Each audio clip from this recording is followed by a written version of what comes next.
तो बच्चों कैसे हैं आप सब। बहुत बहुत स्वागत है आपका आज की इस वीडियो में। आज का ये वीडियो क्लास 12th के बच्चों के लिए बहुत ज्यादा खास होने वाला है, क्योंकि आज के इस वीडियो में हम लोग देखने वाले हैं बच्चों क्लास 12th का जो आपका हिंदी ऐच्छिक विषय है, इंग्लिश में जिसको आप हिंदी इलेक्टिव भी बोलते हैं, इसका एक इंपॉर्टेंट सैंपल क्वेश्चन पेपर आज की इस वीडियो में हम लोग देखने वाले हैं। और ये हमारा सैंपल पेपर नंबर 7 होने वाला है। जी हाँ बच्चों, इससे पहले हमने 6 सैंपल पेपर हिंदी के करवा दिए हैं, उनकी वीडियोस बना करके अपलोड कर दी है। अगर आपने नहीं देखा है तो चैनल पे आप जाएंगे, आपको प्लेलिस्ट वाला सेक्शन देखने को मिलेगा। उसी प्लेलिस्ट में आपको सैंपल पेपर वाला एक प्लेलिस्ट देखने को मिलेगा।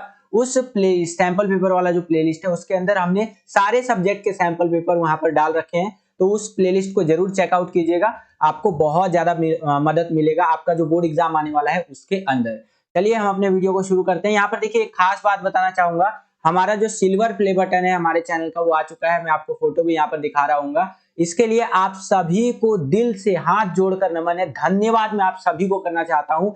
एक ऐसे चैनल को आपने इतना प्यार और सपोर्ट दिया जिसे कोई जानता नहीं था, तो आप सभी को दिल से धन्यवाद। ऐसे ही आप अपना प्यार और सपोर्ट बनाए रखिए। हम अपनी तरफ से दिलो जान लगा देंगे आपके लिए बेस्ट से बेस्ट कंटेंट बनाने के लिए, ठीक है। बस वीडियोस को क्या करना है, आपको लाइक करते रहना है। जैसे कि ये वाला जो वीडियो आप देख रहे हैं, इस वीडियो को ज्यादा से ज्यादा लाइक कीजिए। जितना ज्यादा वीडियो को लाइक करते हैं उतना ज्यादा हमारा मोटिवेशन बढ़ता है और वीडियोस को बनाने के लिए। चैनल पर अगर आप नए आ गए हैं और चैनल को सब्सक्राइब नहीं किया है तो लाल कलर का बटन दबा करके चैनल को जरूर सब्सक्राइब कर दीजिए। इसी प्रकार की वीडियोस हम आपके लिए लेकर के आते रहते हैं। जैसे ही आप चैनल को सब्सक्राइब करेंगे, बगल में आपको बेल का घंटी या घंटा कुछ भी कह सकते हैं उसका आइकन शो करेगा, उसको प्रेस करके ऑल पे क्लिक कर दीजिएगा, जिससे जो भी हम नया वीडियो डालें उसका नोटिफिकेशन सबसे पहले आपके फोन पर आ जाया करे और आपकी जो तैयारी है वो और भी बेहतर से बेहतर तरीके से हो सके। चलिए हम अपने वीडियो को शुरू करते हैं। और ये वीडियो ध्यान रखिएगा, जो आपका 20 फरवरी का पेपर होने वाला है ना, मैं बार बार ही बोलता हूँ, 20 फरवरी 2023 का जो आपका बोर्ड एग्जाम होने वाला है उसके अंदर आपको बहुत मदद करेगा, क्योंकि जो भी हम लोग क्वेश्चंस डिस्कस करेंगे बहुत सारे क्वेश्चन आपके रिपीट हो जाएंगे। और जो हम लोग पैटर्न डिस्कस करने वाले हैं, ये जो सैंपल पेपर का पैटर्न होगा उसी पैटर्न में आपका सेम टू सेम पेपर आने वाला है, ठीक है। तो कंप्लीट वीडियो को जरूर देखिएगा। चलिए शुरू करते हैं। तो क्लास 12th है, हमारा सब्जेक्ट है हिंदी ऐच्छिक, जिसको इंग्लिश में आप लोग हिंदी इलेक्टिव भी बोलते हैं इंग्लिश में, ठीक है। यहाँ पर जो आपका हिंदी का पेपर होगा वो 3 घंटे का पेपर होगा। अधिकतम अंक जो आपके रहने वाले हैं वो 80 रहने वाले हैं, यानी कि 80 नंबर का आपका पेपर आएगा। बात करूं अगर आपसे बोर्ड के क्वेश्चन पेपर की, तो आपका जो बोर्ड का पेपर आएगा वो कुछ इस तरह का आएगा। यहाँ पर आप देख सकते हैं एक सीरीज नंबर लिखा हुआ रहेगा, एक सेट नंबर आपका लिखा हुआ रहेगा। जैसे कि ये जो हम लोग क्वेश्चन पेपर या सैंपल पेपर कर रहे हैं ये सेट नंबर 3 है। आपको जो क्वेश्चन पेपर मिलेगा वो 1 से लेके 4 सेट, जी हाँ बच्चों, सेट 1 से लेके 4th सेट तक कोई सा भी सेट का क्वेश्चन पेपर आपको मिल सकता है। ये चारों सेट के क्वेश्चन पेपर हमने ऑलरेडी करवा दिए हैं। दोबारा से हम लोग अब नए सीरीज का यहाँ पर आपका सेट्स करवा रहे हैं, ठीक है। सेट आपका 1 से लेकर 4 तक ही रहता है क्वेश्चन पेपर का, बस आपका सीरीज बदल जाता है। इससे पहले हमने 4 सेट आपके ऑलरेडी देख रखे हैं हिंदी के, जो कि कोई और सीरीज का था, और ये जेएसके वाली सीरीज हम लोग चला रहे हैं। इस सीरीज में हमारा ये तीसरा सैंपल पेपर है, ठीक है। चलिए नीचे अगर आप देखें तो यहाँ पर कोड नंबर वगैरह ये सब आपको देखने को मिलेगा। ये मैंने प्रीवियस वीडियोस में भी आपको बहुत बारी बता रखा है। हम लोग चलते हैं सीधा सामान्य निर्देश की ओर। यहाँ पर आप देखेंगे तो यहाँ पर आपको सामान्य निर्देश देखने को मिलेगा, जिसको इंग्लिश में आप जनरल इंस्ट्रक्शंस भी कहते हैं। सामान्य निर्देश के अंदर आपको बता रखा है कि ये जो हमारा प्रश्न पत्र है ये 2 खंडों यानी 2 सेक्शंस के अंदर आपका बटा हुआ है, खंड अ खंड ब, ठीक है, यानी कि सेक्शन ए सेक्शन बी में आपका ये क्वेश्चन पेपर बटा हुआ है। इसके अंदर टोटल 14 क्वेश्चन जो है हमसे पूछे जाएंगे। खंड अ के अंदर 48 वस्तु परक प्रकार के जो प्रश्न होते हैं वो आपसे पूछे जाएंगे। बेसिकली एमसीक्यू वाले क्वेश्चन होंगे, पैसेज दे रखा होगा, पैसेज को पढ़िए और उसके बाद जो एमसीक्यू वाले क्वेश्चन दिए होंगे उनको आपको आंसर लिखना होगा, मतलब वहां पर सिलेक्ट करके इस तरह से। या अभी हम लोग देखेंगे ना तो वहां पर आपको पता चल जाएगा। यहाँ पर बताया गया है कि दिए गए निर्देशों का पालन करते हुए कुल 40 प्रश्नों के उत्तर आपको देने हैं, यानी कि 48 में से 40 क्वेश्चन आपके यहाँ पर अटेंड करने हैं। पूरे 48 मत अटेंड कर दीजिएगा भाई, दिक्कत हो जाएगा, ठीक है, 40 ही अटेंड कीजिएगा। आगे देखिए बच्चों, यहाँ पर बता रखा है कि जो हमारा खंड ब होगा, जिसको इंग्लिश में आप सेक्शन बी भी बोल सकते हैं, इसके अंदर हमसे वर्णनात्मक प्रकार के प्रश्न पूछे जाएंगे और साथ ही साथ आंतरिक विकल्प भी यहाँ पर आपको देखने को मिलेगा। यानी कि डायरेक्ट आपसे यहाँ क्वेश्चन पूछ लेगा, उसका आंसर आपको लिखना है। कोई एमसीक्यू वाला क्वेश्चन सेक्शन बी के अंदर आपसे नहीं पूछा जाएगा। और यहाँ पर आपको चॉइस जरूर मिलेगा, यानी कि 2 क्वेश्चन दे देगा, उसमें से जो आपको सबसे अच्छे तरीके से आता है वो आपको करना होगा। तो इस तरह का चॉइस आपको देखने को मिलेगा। साथ ही साथ बता रखा है कि निर्देशों को बहुत सावधानी से पढ़िए और उनका आपको पालन करना है। दोनों खंडों के प्रश्नों को उत्तर देना अनिवार्य है। यथासंभव दोनों खंडों के प्रश्नों को उत्तर क्रमशः लिखने का प्रयास कीजिए, यानी क्वेश्चन का आंसर आप लाइन वाइज लिखने का प्रयास कीजिए, तो बेटर रहेगा। टीचर जो आपका कॉपी चेक करेगा उसके लिए भी, और जब टीचर को अच्छा लगेगा कॉपी चेक करने में, तो नंबर मिलने में आपको भी कोई दिक्कत समस्या नहीं आने वाला है। तो ये कुछ बातें रही जो 20 फरवरी को आपका बोर्ड एग्जाम होने वाला है, उससे संबंधित आपको पता होना चाहिए। ये काफी इंपॉर्टेंट बातें थी। यहाँ पर एक चीज और ऐड कर देता हूँ, धड़ाधड़ मैसेज आ रहे हैं व्हाट्सएप पे कांग्रेचुलेशन के, तो यहाँ पर थोड़ा सा आपको कटिंग वटिंग भी दिख रहा होगा व्हाट्सएप का, क्योंकि मेरे डेस्कटॉप में, मेरे पीसी में यहाँ पर व्हाट्सएप लॉगिन है। खैर, तो ये कुछ इंपॉर्टेंट बातें थी जो कि आपका पेपर जो होने वाला है हिंदी का, उससे संबंधित आपको पता होना चाहिए। चलिए हम अपने वीडियो को शुरू करते हैं और सेक्शन वाइज देखते हैं कि किस प्रकार के क्वेश्चन हमसे पूछे गए हैं और कैसे हम उनका आंसर दे सकते हैं। तो चलिए वीडियो को शुरू करते हैं बच्चों। खंड अ के अंदर, जिसको इंग्लिश में आप सेक्शन ए भी बोलते हैं, पहला क्वेश्चन यहाँ पर देखिए क्या बोल रहा है कि निम्नलिखित गद्यांश को ध्यानपूर्वक पढ़कर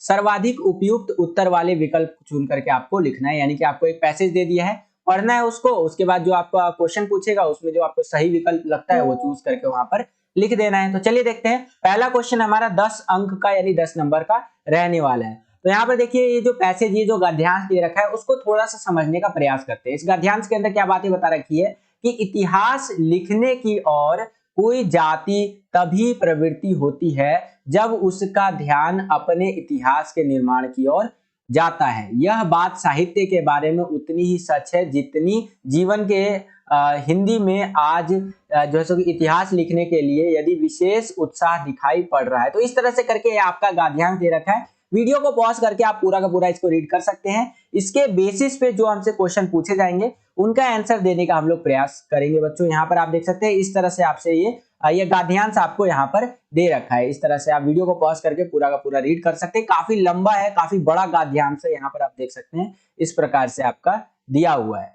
तो ये आप देख सकते हैं, और इसके बेसिस पे देखिए क्या क्वेश्चन हमसे क्वेश्चन यहाँ पर देखिए बच्चों क्या पूछ रहा है इसी पैसेज, इसी गद्यांश के अंदर से, कि प्रस्तुत गद्यांश में किस विषय पर बात हुई है। ये जो हमारा गद्यांश है, ये जो अभी हमने देखा, इसके अंदर किसकी बात हो रही है। तो इस गद्यांश के अंदर हिंदी साहित्य का इतिहास लेखन जो है ना, जो हिंदी साहित्य का इतना लंबा इतिहास रहा है, उसको लिखने में क्या क्या चीजें हुई है, तो उसके ऊपर ओवरऑल बात हुई है इस गद्यांश के अंदर। तो हमारा जो ग वाला विकल्प है वो बिल्कुल सही उत्तर हो जाएगा। इसके आगे चले तो अगला हमारा प्रश्न है कि किस समय से इतिहास लेखन में हिंदी के विद्वानों ने व्याकुलता दिखाई है। यानी कौन सा ऐसा टाइम था जब इतिहास लिखा जा रहा था तो हिंदी के जो विद्वान थे उन्होंने व्याकुलता दिखाई कि अच्छा इतिहास लेखन है, ये है वो है। तो वो स्वतंत्रता के बाद, जब हमारा देश आजाद हो गया, तो उसके बाद जो है सो कि हिंदी के विद्वानों ने व्याकुलता दिखाई यहाँ पर इतिहास लेखन में। ठीक है, तो इस तरह से ख वाला विकल्प हमारा बिल्कुल सही उत्तर हो जाएगा। अगला प्रश्न देखिए कि साहित्यिक इतिहास की सीमा क्या है। तो साहित्यिक इतिहास की अगर मैं सीमा की बात करूं ना, तो उसकी उपयोगिता जो है ना, वही साहित्यिक इतिहास की सीमा हमारी कहलाती है। तो यहाँ पर हमारा घ वाला विकल्प बिल्कुल सही उत्तर हो जाएगा। अगला प्रश्न है कि वर्तमान में हिंदी का कार्य क्षेत्र कैसा है। तो अगर वर्तमान समय की हम लोग बात कर रहे हैं हिंदी के कार्य क्षेत्र की, तो वो व्यापक है, बिल्कुल फैला हुआ कारोबार है भैया हिंदी का। ठीक है, अगला प्रश्न देखिए यहाँ पर हमारा पांचवा, कि भारतीय हिंदी परिषद कहाँ स्थित है। तो भारतीय हिंदी परिषद जो है यहाँ पर आपका प्रयाग में स्थित है, जिसको आप प्रयागराज भी बोलते हैं, जो पहले इलाहाबाद हुआ करता था। ठीक है, तो कहां पर स्थित है बच्चों, प्रयाग में।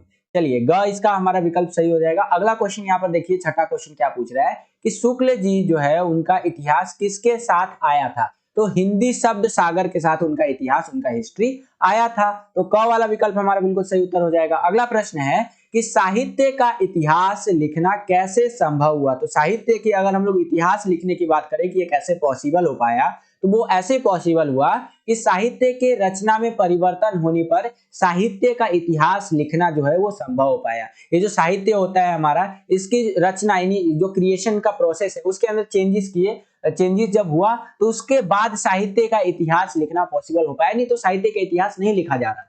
ठीक है, तो यहाँ पर हमारा जो ग वाला विकल्प है वो बिल्कुल सही उत्तर हो जाएगा। अगला क्वेश्चन है हमारा आठवां क्वेश्चन कि इतिहास लिखने की और कोई प्रवृत्ति कब होता है। इतिहास लिखने की और कोई प्रवृत्ति यहाँ पर कब होता है। तो वो होता है हमारा जब इतिहास निर्माण की जरूरत होती है, तब यहाँ पर हमारा इतिहास लिखने की प्रवृत्ति होती है। ठीक है, तो इस हिसाब से हमारा घ वाला विकल्प बिल्कुल सही उत्तर हो जाएगा। अगला प्रश्न है नौवां प्रश्न कि इतिहास लेखन का कार्य किस संस्था ने पहले किया था। तो इतिहास लेखन के अगर कार्य की बात कर रहे हैं ना, तो वो आपका नागरी प्रचारिणी सभा जो है इन्होंने सबसे पहले किया था। तो क वाला विकल्प हमारा बिल्कुल सही उत्तर हो जाएगा। अगला प्रश्न देखिए यहाँ पर 10वां प्रश्न क्या है कि हिंदी साहित्य का पहला व्यवस्थित इतिहास किसके इतिहास को माना जाता है? तो वो है हमारा रामचंद्र शुक्ल जी के। किसके? रामचंद्र शुक्ल जी के। तो ख वाला विकल्प हमारा बिल्कुल सही उत्तर हो जाएगा। आई होप कि आपको ये क्वेश्चन समझ में आया होगा। अब हम लोग आ गए हैं दूसरे क्वेश्चन के अंदर। यहाँ पर आपको 2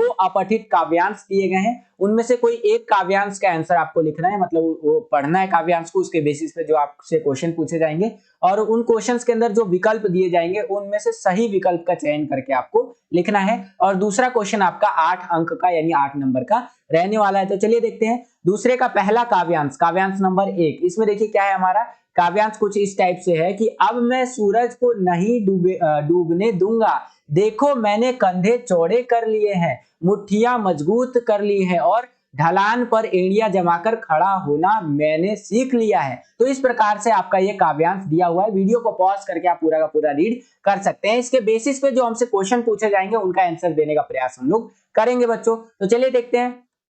यहां पर आप देख सकते हैं पहला क्वेश्चन पूछ रहा है कि इन पंक्तियों में कवि का निश्चय प्रकट होता है कि वह क्या है, वह अपने लक्ष्य को पाकर रहेगा। कुछ भी हो जाए भाई, अपने लक्ष्य को पाकर रहेगा यहाँ पर। तो कवि का यहाँ पर ये निश्चय प्रकट होता है। जैसे कि अभी मैं रिसेंट का एग्जांपल, अपना एग्जांपल लेता हूँ भाई। आपको पता होगा आपके प्यार की वजह से क्या आया, हमारा सिल्वर प्ले बटन यहाँ पर आ गया है। इस सिल्वर प्ले बटन को आने में लगभग मान लीजिए 3 से 4 सालों का समय लगा है। और मतलब इस दौरान में क्या हुआ है कि जो हमारा चैनल का ग्राफ है कभी ऊपर जाता था, कभी नीचे, कभी ऊपर, कभी नीचे, इस तरह से चलता रहता था। कई बार इतना डाउन चला जाता था कि हमें लगता था कि क्या कर रहे हैं भाई, ठीक है। तो लेकिन हमने सोच रखा था कि यार बच्चों को ना मतलब कुछ देना है, और धीरे धीरे करके हमने इंटरेस्टिंग कंटेंट लाना शुरू किया, सैंपल पेपर वाली जो वीडियोस है वो लाना शुरू किया। फिर आपने बहुत ज्यादा प्यार दिया और आज हमारा चैनल यहाँ पर खड़ा है। और ऐसे ही आप अपना प्यार दिखाते रहिए, आपके साथ अभी और आगे तक हमें जाना है, ठीक है। तो उसी तरह से यहाँ पर इन पंक्तियों में कवि का निश्चय प्रकट होता है कि वह अपने लक्ष्य को क्या करेगा, पाकर ही रहेगा। तो ख वाला विकल्प हमारा बिल्कुल सही उत्तर हो जाता है। अगला प्रश्न देखिए यहाँ पर क्या पूछ रहा है कि कवि का तैयार होना दर्शाता है कि वो कैसे तैयार हो रहा है, शारीरिक एवं मानसिक रूप से तैयार हो रहा है। वो लाली लिपस्टिक लगा के, वो मेकअप तोप करके वो जो तैयार होते हैं वो नहीं तैयार हो रहा है। यहाँ पर शारीरिक रूप से यानी फिजिकली एंड मेंटली, मानसिक रूप से यहाँ पर तैयार हो रहा है, ठीक है। तो कवि का तैयार होना क्या दर्शाता है, शारीरिक और मानसिक रूप से तैयार होना। तो क वाला विकल्प हमारा बिल्कुल सही उत्तर हो जाएगा। अगला यहाँ पर प्रश्न, तीसरा प्रश्न कि घबराओ मत, मैं क्षितिज पर जा रहा हूं, पंक्ति का भाव क्या है? तो इस पंक्ति का भाव है कि प्राप्य को पाने के लिए जो है सो कि यहाँ पर सावधान रहना और अपना प्रयास करते रहना, ठीक है। यानी जो उसका लक्ष्य है उसको पाने के लिए एक तरह से सावधान रहना। तो यहाँ पर घ वाला विकल्प हमारा बिल्कुल सही उत्तर हो जाएगा। अगला प्रश्न देखिए, चौथा प्रश्न यहाँ पर क्या पूछ रहा है कि सूरज द्वारा लोगों के जीवन में सुख, समृद्धि एवं प्रकाश का आगमन होता है। यह कथन दर्शाता है कि सूरज क्या है? तो सूरज एक प्रतीकात्मकता का प्रतीक है। तो ख वाला विकल्प हमारा बिल्कुल सही उत्तर हो जाएगा। अगला प्रश्न देखिए, यहाँ पर पांचवा प्रश्न क्या पूछ रहा है कि सूरज जाएगा भी तो कहां, उसे यहीं रहना होगा। कथन क्या दर्शाता है? तो कथन दर्शाता है स्थायित्व की, स्थायित्व को दर्शाता है कि भैया सूरज किधर जाएगा, अरे रहना तो उसको इधर ही है, ठीक है। जैसे घर में नहीं होता है, हम लोग बचपन में जैसे थे तो बचपन में मम्मी पापा अगर हमें मार देते थे, डांट देते थे, तो हम लोग क्या बोलते थे, मैं जा रहा हूँ घर छोड़ करके और मैं आऊंगा तो बड़ा आदमी बन करके आऊंगा, खूब पैसा होगा मेरे पास। और अंत में क्या होता था, सुबह निकलते थे, शाम को खेल खाल के घर आ जाते थे। तो मम्मी क्या बोलती थी, बेटा जाएगा कहाँ, भूख लगेगा तो घर में आएगा खाना खाने के लिए, ठीक है। तो वही चीज यहाँ पर बताया गया है कि सूरज जाएगा भी तो कहां, उसे यहीं रहना होगा। कथन क्या दर्शा रहा है, स्थायित्व को दर्शा रहा है। किसको दर्शा रहा है बच्चों, स्थायित्व को। तो हमारा ख वाला विकल्प बिल्कुल सही उत्तर हो जाएगा। अगला प्रश्न देखिए, यहाँ पर छठा प्रश्न क्या बोल रहा है कि कविता का संदेश क्या है। तो इस कविता का संदेश है उद्देश्य प्राप्ति के लिए दृढ़ संकल्प करना या दृढ़ संकल्पित रहना। एक तरह से कह सकते हैं कि मतलब जब तक मैं अपने उद्देश्यों को प्राप्त नहीं कर लेता हूं ना, तो भैया मैं दृढ़ संकल्पित रहूंगा, कुछ भी हो जाए मैं कहीं नहीं जाऊंगा। जैसे कि मान लीजिए आपने ठान लिया कि इस बारी जो आपका बोर्ड एग्जाम होने वाला है उसके अंदर आप हिंदी के पेपर में 80 में से 80 लाना चाहते हैं, तो आप क्या करेंगे भाई, कोई आपका फ्रेंड मान लीजिए मैसेज करेगा कि मान ले ए भाई आजा यार फ्री फायर खेलते हैं, आजा पबजी खेलते हैं, तो आप क्या बोलेंगे, नहीं नहीं मैं दृढ़ संकल्पित हूँ, यहाँ मैं ये सब नहीं करूंगा, जब तक मैं अपने लक्ष्य को प्राप्त नहीं कर लेता तब तक जो है यहाँ पर मैं कोई पबजी उबजी फ्री फायर गेम नहीं खेलूंगा। तो आपका दोस्त जो है वो बोलेगा अरे पागल हो गया ये, कुछ भी करता है, और 2 दिन बाद फिर पबजी में लग जाना। भाई ऐसा मत करना यार, पबजी उबजी मत लगना, इधर पढ़ाई में ध्यान दे लो। ये जो आपका बोर्ड एग्जाम का टाइम है उसमें आपको पढ़ाई में ध्यान देना है, और बोर्ड एग्जाम के बाद तो मजे ही मजे हैं। ठीक है, तो छठा प्रश्न का उत्तर ग वाला विकल्प हमारा बिल्कुल सही उत्तर हो जाएगा। सातवां प्रश्न देखिए यहाँ पर क्या है, निम्नलिखित कथन कारण को ध्यानपूर्वक पढ़िए, उसके बाद दिए गए विकल्पों में से कोई एक सही विकल्प आपको चुन करके लिखना है। कथन और कारण यानी असर्शन और रीजन वाले क्वेश्चन है। यहाँ पर कथन क्या कह रहा है, असर्शन कि तुम जो साहस की मूर्ति हो, तुम जो धरती का सुख हो, और कारण क्या कह रहा है कि कवि स्वयं को साहस की मूर्ति मानता है जो धरती के जीवों के लिए सुखद परिस्थितियां उत्पन्न कर सकता है। ठीक है, तो इस तरह से यहाँ पर कथन और कारण कह रहा है। अब आपको बताना है कौन सही है कौन गलत है। तो यहाँ पर हमारा घ वाला जो विकल्प है बिल्कुल सही उत्तर हो जाएगा कि कथन ए यानी जो आपका असर्शन है वो तो सही है, लेकिन कारण आर जो है उसकी गलत व्याख्या यहाँ पर करता है। ठीक है, तो इस प्रकार से आंसर आपको लिखना है। आई होप कि आपको समझ में। आठवां क्वेश्चन यहाँ पर देखिए बच्चों क्या पूछ रहा है हमसे कि कवि के संबंध में इनमें से सही है कि वह क्या है, वह अदम्य साहस का धनी है। उसके पास साहस की कमी नहीं है। जैसे एक बंदा होता है ना कि जिसके पास गट्स की कमी होती है, साहस की कमी होती है, कोई काम करने में बहुत हिचकिचाता है, तो कवि ऐसा बंदा नहीं है, उसके अंदर अदम्य साहस है, वो मतलब बहुत ज्यादा साहस है, वो डेयरिंग बंदा है, वो कर सकता है, ऐसा बंदा है वो। तो इस हिसाब से हमारा घ वाला विकल्प बिल्कुल सही उत्तर हो जाएगा। इसके आगे चले तो यहाँ पर आपको एक अथवा वाला क्वेश्चन दे दिया, एक चॉइस वाला क्वेश्चन दे दिया कि अगर आपको ऊपर वाला क्वेश्चन नहीं आता तो नीचे वाला क्वेश्चन आप अटेंड कर सकते हैं। इसके अथवा में हमारा काव्यांश नंबर 2 देखिए किस प्रकार से दिया हुआ है यहाँ पर। तो काव्यांश नंबर 2 कुछ इस प्रकार से यहाँ पर कि इस समाधि में छिपी हुई है एक राख की ढेर, जलकर जिसने स्वतंत्रता की दिव्य आरती फेरी है। यह समाधि एक लघु समाधि है, झांसी की रानी अंतिम लीला स्थली, यह है लक्ष्मी मर्दानी की। तो इस प्रकार से आपका काव्यांश दे रखा है, वीडियो को पॉज करके आप पूरा का पूरा रीड कर सकते हैं। इसके बेसिस पे जो हमसे क्वेश्चन पूछे जाएंगे उनका आंसर देने का प्रयास हम लोग करते हैं। तो इसके बेसिस पे पहला क्वेश्चन पूछ रहा है कि काव्यांश में किसकी समाधि की बात हो रही है। तो काव्यांश के अंदर रानी लक्ष्मीबाई जी जो है उनकी बात हो रही है। आपने एक इस तरह की कविता भी पढ़ी होगी कि खूब लड़ी मर्दानी वो तो झांसी वाली रानी थी। तो झांसी वाली रानी जी जो थी लक्ष्मीबाई, उनकी यहाँ पर बात हो रही है। ठीक है, तो पहला वाला विकल्प हमारा बिल्कुल सही उत्तर हो जाएगा। अगला प्रश्न यहाँ पर दूसरा प्रश्न देखिए क्या है यहाँ पर कि उसके फूल यहाँ संचित है, पंक्ति में फूल का क्या तात्पर्य है। तो पंक्ति के अंदर फूल का तात्पर्य है रानी की जो अस्थियां है ना, वो यहाँ पर बताया जा रहा है पंक्ति के अंदर, ये जो है ना कि उसके फूल यहाँ संचित है, यानी रानी की जो अस्थियां है ना वो यहाँ पर रखी हुई है। तो इस प्रकार से इसका दूसरा वाला विकल्प हमारा बिल्कुल सही उत्तर हो जाएगा। अगला प्रश्न देखिए तीसरा प्रश्न क्या है कि वीर का मान कब बढ़ जाता है। तो वीर का मान जब बढ़ जाता है जब वो लड़ते लड़ते शहीद हो जाता है, तो वीर का मान और भी ज्यादा बढ़ जाता है। फॉर एग्जाम्पल आपने देखा होगा कि कोई जो सोल्जर होता है, कोई आर्मी का बंदा होता है, वो अगर लड़ते लड़ते जंग में लड़ते लड़ते शहीद हो जाता है तो वो जो देश है और पूरी जो दुनिया है उनकी शहादत को जन्मों जन्म तक याद रखती है कि हाँ ये एक लेजेंड बंदा था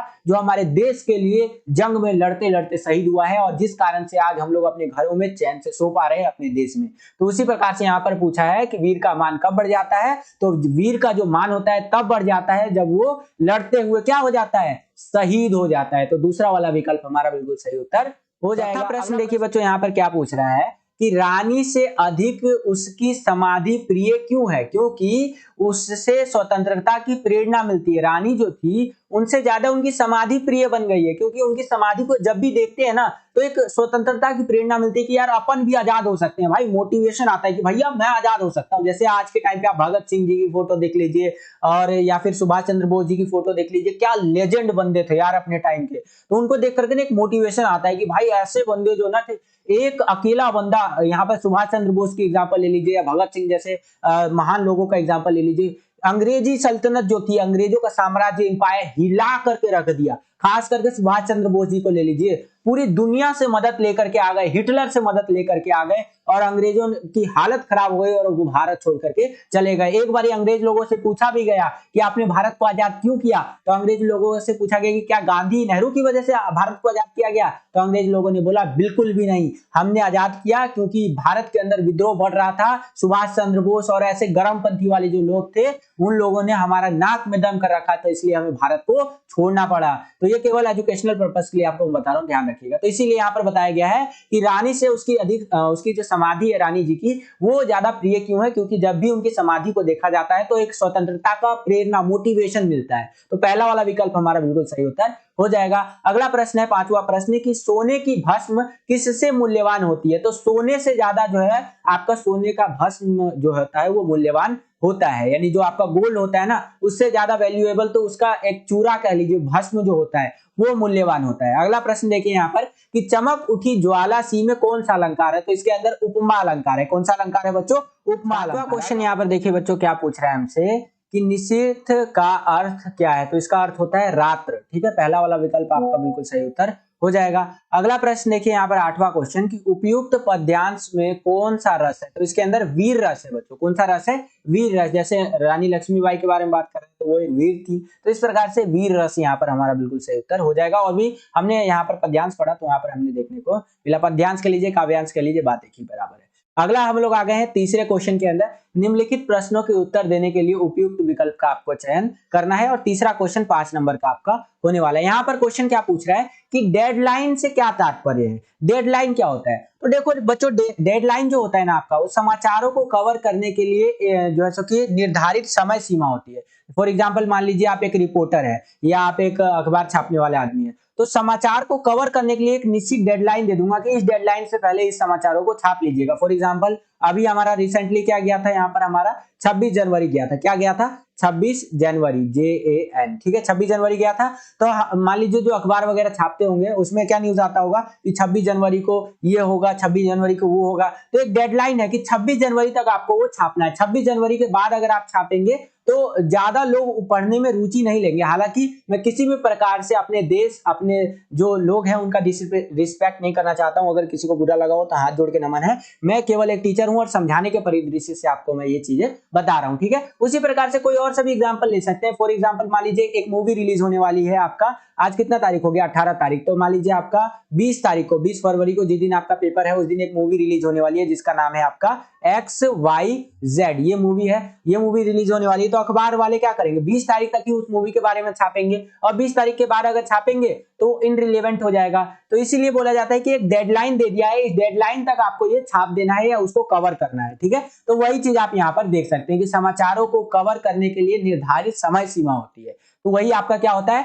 डेडलाइन कहलाता है। आई होप कि आपको समझ में आया होगा। अगला प्रश्न देखिए, यहाँ पर दूसरा प्रश्न क्या है, कि समाचार लेखन में उल्टा पिरामिड शैली का विकास कब हुआ? तो उल्टा पिरामिड शैली का विकास हुआ अमेरिका में गृह युद्ध के दौरान। उल्टा पिरामिड शैली मैंने 85 बार आपको समझा रखा है। उल्टा पिरामिड शैली में अखबारों को लिखा जाता है, ज्यादातर समाचारों को दिखाया जाता है। इसमें क्या होता है, सबसे इंपॉर्टेंट जो न्यूज होता है उसको सबसे टॉप पर रखा जाता है, फिर उससे कम इंपॉर्टेंट दूसरे नंबर पे, फिर उससे कम इंपॉर्टेंट तीसरे नंबर पे, और ये सिलसिला तब तक चलता रहता है जब तक आपका समाचार समाप्त नहीं हो जाता। यही उल्टा पिरामिड शैली हमारा कहलाता है। तो इसका विकास कब हुआ, इसका डेवलपमेंट कब हुआ हमारा? तो अमेरिका में गृह युद्ध के दौरान, जब अमेरिका के अंदर सिविल वॉर हो रहा था तो उस टाइम पे इसका विकास हुआ था। तो दूसरा वाला विकल्प हमारा बिल्कुल सही उत्तर हो जाएगा। तीसरा क्वेश्चन यहाँ पर देखिए बच्चों क्या पूछ रहा है, कि समाचार में सबसे महत्वपूर्ण तथ्य या सूचना को सबसे ऊपर रखना और उसके बाद घटते हुए क्रम में सूचनाएं देने को क्या कहते हैं? तो इसको क्या कहते हैं भैया? उल्टा पिरामिड शैली कहते हैं। मैंने अभी आपको बताया। देखिए पेपर के अंदर ऐसा भी क्वेश्चन आ सकता है, बस आपको ना अपना माइंड पेपर के अंदर ना एक्टिव रखिएगा, और आप मुझे कमेंट करके बताइए कि क्या मुझे एक ऐसा वीडियो बनाना चाहिए जिसके अंदर मैं आपको लास्ट टाइम टिप्स दूं। ठीक है, लास्ट टिप्स जिसको आप कह सकते हैं आपके जो एग्जाम होने वाले हैं हिंदी का उसके लिए। अगर आप कमेंट करेंगे तो मैं आपके लिए वो वीडियो जरूर बनाऊंगा कि आप हिंदी के पेपर से पहले क्या चीजें ध्यान में रख सकते हैं जिससे कि आपका हिंदी का पेपर बहुत अच्छा जाए। ठीक है, आप कमेंट करके बताइए मुझे। चलिए अगला क्वेश्चन यहाँ पर देखिए, यहाँ पर चौथा क्वेश्चन क्या पूछ रखा है, कि वॉच डॉग पत्रकारिता किसे कहते हैं? भैया ये बहुत खतरनाक होता है। ये क्या होता है? किसी विभाग के कामकाज पर नजर रखना और घोटाले या गड़बड़ी का पर्दाफाश करना जो होता है, ये आपका वॉच डॉग पत्रकारिता कहलाता है। जैसे अभी अडानी वाला केस ले लीजिए, जो हिंडनबर्ग ये जो ऑर्गेनाइजेशन है, एजुकेशनल पर्पस के लिए बता रहा हूँ केवल, हिंडनबर्ग जो ऑर्गेनाइजेशन है वो अडानी ग्रुप के ऊपर बहुत पैनी निगाहें 2 साल से रख रखा था, और 2 साल से रिसर्च करके एक ही बार में भांडा फोड़ कर दिया कि देखिए अडानी जी ने ये किया वो किया। अब उन्होंने क्या किया नहीं किया उसके अंदर नहीं जाऊंगा मैं, लेकिन एग्जांपल के लिए आपको बता रहा हूं। तो ये होता है हमारा वॉच डॉग पत्रकारिता, मतलब कि किसी विभाग के कामकाज पर नजर रखना। वो तो मैंने कंपनी का एग्जांपल लिया, अडानी ग्रुप एक कंपनी है, यहाँ पर विभाग की बात हो रही है, उस पर नजर रखना और घोटाले या गड़बड़ी का पर्दाफाश करना कि देखिए ये हो रहा घोटाला, 10 करोड़ का घोटाला, 15 करोड़ का घोटाला हो गया। तो ये हमारा पत्रकारिता क्या कहलाता है? वॉच डॉग पत्रकारिता कहलाता है। आई होप कि आपको समझ में आया होगा। अगला प्रश्न देखिए, यहाँ पर 5वां प्रश्न क्या बोल रहा है, कि तथ्यों, सूचनाओं तथा आंकड़ों की गहराई से छानबीन करने वाली रिपोर्ट को क्या कहते हैं? तो इसको कहते हैं बच्चों इन डेप्थ रिपोर्ट कहते हैं। क्या कहते हैं? इन डेप्थ रिपोर्ट कहते हैं। आई होप कि आपको समझ में आया होगा। अगला क्वेश्चन यहाँ पर हम लोग आ गए हैं चौथे क्वेश्चन के अंदर। यहाँ पर आपको काव्यांश दे रखा है, इसको आपको पढ़ना है और इसके बेसिस पे जो आपसे क्वेश्चन पूछे जाएंगे उनका आपको सही विकल्प चुन करके आंसर देना है। और चौथा क्वेश्चन आपका कितने नंबर का रहेगा? 6 नंबर का रहेगा। तो चलिए इसको थोड़ा सा देख लेते हैं। यहाँ पर बता रखा है कि सर्दियों की ठंडी बुझी राख, सुगबुगा उठी मिट्टी, सोने का ताज पहन इठलाती है, दो राह समय के रथ का, घर घर नाद सुनो, सिंहासन खाली करो की जनता आती है। तो इस तरह से आपका ये क्या दे रखा है? काव्यांश। वीडियो को पॉज करके आप पूरा का पूरा रीड कर सकते हैं। इसके बेसिस पे जो हमसे क्वेश्चन पूछे जाएंगे उनका आंसर देने का हम लोग प्रयास करेंगे बच्चों। तो चलिए देखते हैं इसके बेसिस पे क्या क्वेश्चन पूछा है। पहला क्वेश्चन पूछ रहा है कि कवि ने किससे सिंहासन खाली करने को कहा है? तो अंग्रेज लोग जो है ना, उनसे सिंहासन खाली करने को बोला है कि भैया खाली कर दे, अब हम लोग भारतीय जग चुके हैं और खाली जो तूने नहीं किया बेटे, तब तो भैया समझ जा।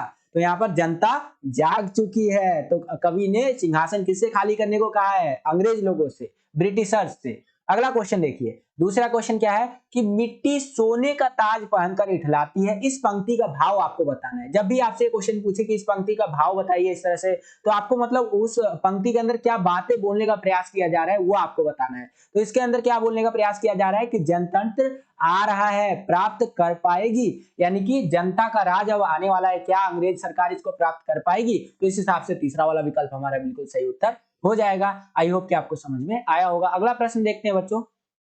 यहाँ पर तीसरा प्रश्न है कि गुलामी की अवस्था में जनता की दशा कैसी रहती है? तो गुलाम जब एक बंदा होता है ना, तो उसकी दशा होती है, जुल्म सहती है वो जनता, ठीक है, अपनी बात नहीं कह पाती है, शोषण का शिकार होती है। अब तीनों को बहुत अच्छे से समझाता हूं मैं आपको। देखिए जुल्म जो होती है ना, जुल्म जो होता है जिसको आप कहते हैं, वो सहती है। अब जैसे आपको पता ही होगा कि अंग्रेजों के हम लोग कितने सालों तक गुलाम थे? 200 सालों तक हम लोग अंग्रेजों के गुलाम थे। अंग्रेज लोग आते थे, किसी को भी पकड़ लेते तो दो चाटा उसको मार दिया, ठीक है। अब वो भैया कुछ नहीं कह सकता अंग्रेज को, क्यों? क्योंकि हम लोग गुलाम है। अगर कुछ कहने जाएंगे तो बोलेगा यू गुलाम, यू मेरे को कहता, ये ले दो चाटा और। तो सोचिए कितना ज्यादा जुल्म हमारे ऊपर वो ढाते थे। और क्या होता है भैया, अपनी बात नहीं कह पाती है जो जनता होती है ना, वो अपनी बात नहीं कह पाती। मान लीजिए उस टाइम पे जो अंग्रेज लोग थे वो टैक्स लेते थे, जैसे आज की गवर्नमेंट भी हमसे टैक्स लेती है। तो मान लीजिए कि एक किसान ने 100 रुपए की फसल उगाई और 100 रुपए में से पहले उसको यहाँ पर 30 रुपए टैक्स देना पड़ता था। अब अंग्रेज लोगों को लालच और ज्यादा बढ़ गया। वो क्या बोले कि भैया तू 30 रुपए टैक्स दे रहा है ना, अब 100 रुपए में से मेरे को 80 रुपए टैक्स दे तू, ठीक है। कितना रुपए? 80 रुपए, यानी कि 80% टैक्स हो गया यहाँ पर। अब वो बोलेगा यार 100 रुपए पूरे साल भर मेहनत कर रहा हूँ, यहाँ पर 100 रुपए कमा रहा हूँ, 80 रुपए तुमको टैक्स दे दूंगा तो मेरा बचेगा क्या? सरकार मुझे छोड़ दीजिए, माई बाप मुझे छोड़ दीजिए। तो अंग्रेज क्या बोलेंगे? यहाँ आवाज उठाता है, अपनी बात तू नहीं रख सकता क्योंकि तू गुलाम है, ठीक है। तो यहाँ पर जो जनता गुलाम होती है वो अपनी बात को नहीं रख सकती है, शोषण का शिकार होना पड़ता है। यानी कुछ भी करे अंग्रेज लोग, मान लीजिए कुछ भी करते थे उस टाइम पे जब हम लोग आजाद नहीं हुए थे, तो हम लोग कुछ नहीं कर सकते थे, हमें उनका शोषण का शिकार होना ही पड़ता था। तो उपयुक्त सारी बातें सही है। यहाँ पर आप चौथा वाला विकल्प यहाँ टिक लगा देंगे कि गुलामी की अवस्था में जनता की दशा इस सारी तरह की हो जाती है। तो इस प्रकार से इस क्वेश्चन का आंसर आपको लिखना है। और अगर बच्चों आपको ये वीडियो पसंद आ रहा है तो इस वीडियो को ज्यादा से ज्यादा लाइक कीजिए। जितना ज्यादा आप वीडियो को लाइक करेंगे उतना ज्यादा हमारा मोटिवेशन बढ़ता है और वीडियोस को बनाने के लिए।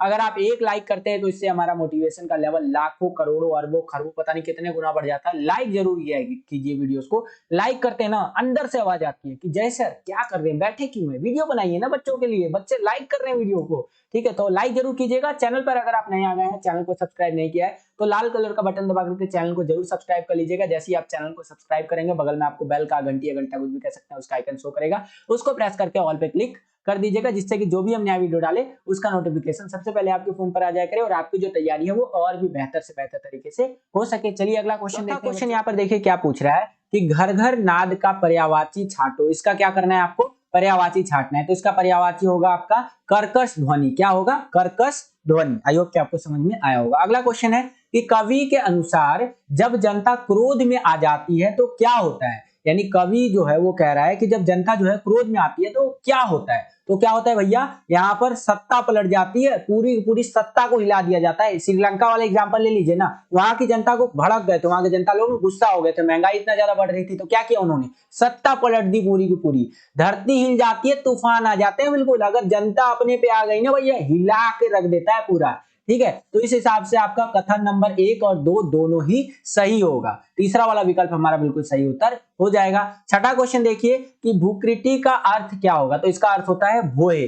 दूसरा वाला विकल्प हमारा सही उत्तर हो जाएगा। अगला क्वेश्चन है यहाँ पर हमारा कि मानो जनता हो फूल जिसे एहसास नहीं में कौन सा अलंकार है, तो इसके अंदर उत्प्रेक्षा अलंकार है। कौन सा अलंकार है बच्चों? उत्प्रेक्षा अलंकार। अगला प्रश्न देखिए यहाँ पर कि लेकिन होता भूडोल बवंडर उठते हैं, जनता जब कोपाकुल को जो है सो कि भूकृति चढ़ाती है में कौन सा काव्य गुण व रस है, तो इसके अंदर आपका ओज व रौद्र रस है। ठीक है, तो इस हिसाब से चौथा वाला विकल्प हमारा बिल्कुल सही उत्तर हो जाएगा।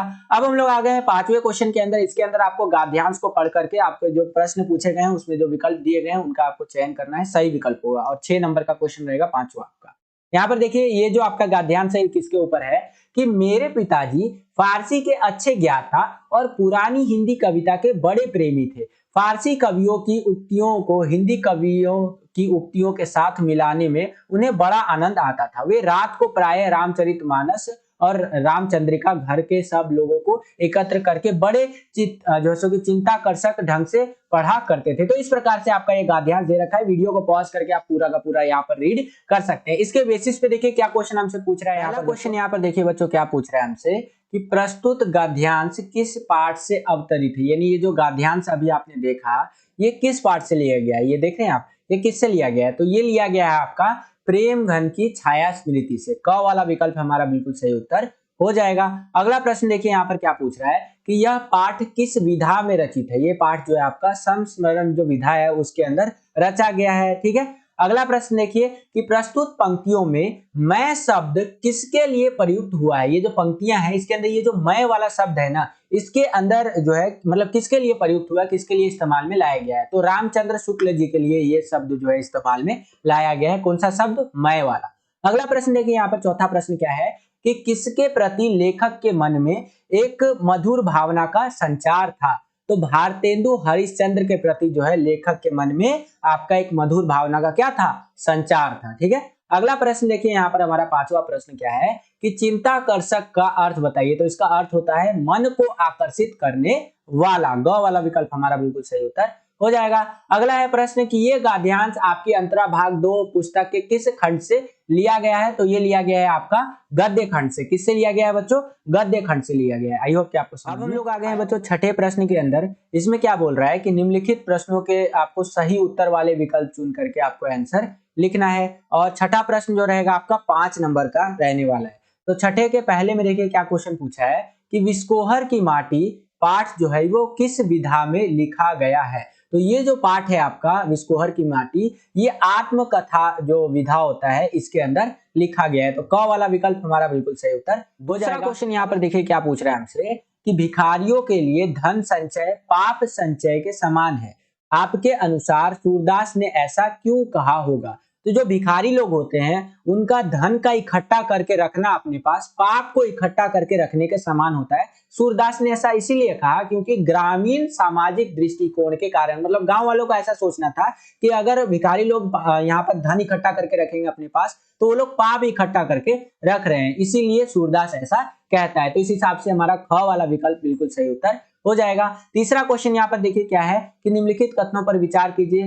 ये जो आपको स्टेटमेंट दे रखा है उसके ऊपर आपको विचार करना है। तो इसमें पहला स्टेटमेंट पहला कथन है कि वर्तमान युग में औद्योगिक विकास के नाम पर नदी जो होते हैं उनको गंदे पानी के नाले जो है हम लोग बनाते जा रहे हैं, मतलब वो बदलती जा रही है नदियां। बिल्कुल भाई, जो नदियां हैं वो गंदे पानी के नाले में उसमें मतलब परिवर्तित होती जा रही है। लोगों द्वारा कूड़ा करकट कल कारखानों उद्योगों के रासायनिक पदार्थ से नदियां बहुत ज्यादा प्रदूषित हो रही है। लोग क्या करते हैं अपना कूड़ा करकट ये जो होता है जो फैक्ट्री से कूड़ा करकट निकलता है टॉक्सिक केमिकल निकलता है ये सब नदियों में छोड़ रहे हैं हम लोग, इससे क्या हो रहा है नदियां प्रदूषित हो रही है। बेस्ट एग्जांपल दिल्ली का यमुना नदी देख लीजिए भाई, झाग निकलता है यमुना नदी के पानी में, इतना ज्यादा गंदा हो गया है। इन सभी कारणों से नदियां सड़े नालों में बदल रही हैं। सिप्रा चंबल आपका नर्मदा चोरल आदि नदियों को विकास की सभ्यता ने गंदे पानी के नालों में बदल दिया है। तो ये नदियों के कुछ एग्जाम्पल दे रखा है जिनको विकास की जो औद्योगिक सभ्यता है ना, ये आज की जो आधुनिक सभ्यता है इन्होंने ना इन नदियों को गंदे पानी के नाले के अंदर बदल दिया है। तो इनमें अगर हम लोग बात करें तो सारे कथन आपके बिल्कुल सही है। तो घ वाला विकल्प पहला दूसरा तीसरा चौथा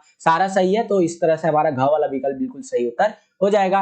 अगला प्रश्न देखिए, चौथा प्रश्न कि लेखक प्रभास जोशी के अनुसार नर्मदा मैया के पास बैठने से कैसा आनंद मिलता है। तो लेखक प्रभास जोशी जी जो है वो कहते हैं कि अगर आप नर्मदा मैया जो है उनके सामने बैठते हैं तो आपको जो है माँ की गोद में बैठने जैसा फीलिंग आएगा कि आप अपनी मम्मी जी की गोद में बैठे हुए हैं, ऐसा आपको फीलिंग आएगा जब आप नर्मदा मैया के पास बैठेंगे। ये किनका कहना है? आपका लेखक प्रभास जोशी जी का। तो इस हिसाब से घ वाला विकल्प हमारा बिल्कुल सही उत्तर हो जाएगा। अगला क्वेश्चन है कि विस्कोहर की माटी पाठ जो है उसके अनुसार जो है सो कि गर्मी और लू से बचने के उपाय कौन से है। तो आपका विस्कोहर की माटी जो पाठ है उसके अंदर बताया गया है कि अगर आपको गर्मी में लू से बचना है ना, लू क्या होता है, जैसे ठंडी में ठंडा ठंडा हवा चलता है तो उसी प्रकार से गर्मी में ना गरम गरम हवा चलता है, और वो गरम गरम हवा अगर किसी को लग गया ना तो भैया वो तो समझ लो खत्म कहानी है इसका।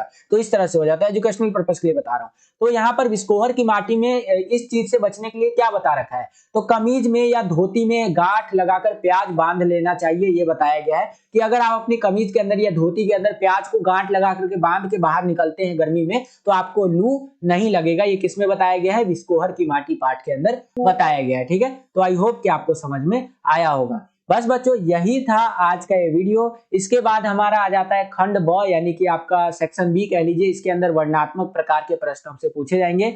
इस सेक्शन को हम लोग इसी आपका कह लीजिए वीडियो का अगला जो हमारा पार्ट आने वाला है पार्ट 2 कह लीजिए, पार्ट 2 वाले वीडियो में कवर अप करेंगे। हमारा जो नेक्स्ट ये खंड बी यानी सेक्शन बी वाला सेक्शन होने वाला है, सेक्शन बी वाला सेक्शन। देख रहे हो क्या क्या बोल रहा हूं मैं।